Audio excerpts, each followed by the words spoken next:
Hello everyone, welcome to Excel with Donne. In this video, I'm going to show you how you can merge two different columns into one column. In this set of data, we have our names in column B and our surnames in column C. And what we want to achieve, we want the names and the surnames to appear in column D. So how do we go about it? So in order to achieve this, we are going to use the AND function. So the AND function that I'm talking about is this one. So we're going to use a simple formula, and you know that in order for you to type a formula, the first thing that you're supposed to do is to type an equal sign. So we're going to say equals, and then we select our name and we press AND, and we select our surname and we hit enter. So now we can see that our name and our surname has been combined. However, there is no space between the name and the surname. So how do we correct this? We're going to go to our combined name and surname and we edit the formula. In the formula, we are going to add a space. And how do we add space? The first thing that we're going to do, we are going to add the AND, and then we put opening apostrophe and we press space, and then we put the closing apostrophe and hit enter.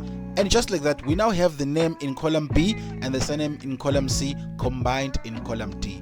And now if you want to apply the same thing in the rest of the names, we are just going to double click the filler handle at the bottom right corner of your cell box.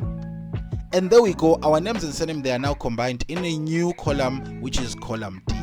Thank you for watching this tutorial. See you in the next tutorial, and don't forget to subscribe, like and comment below.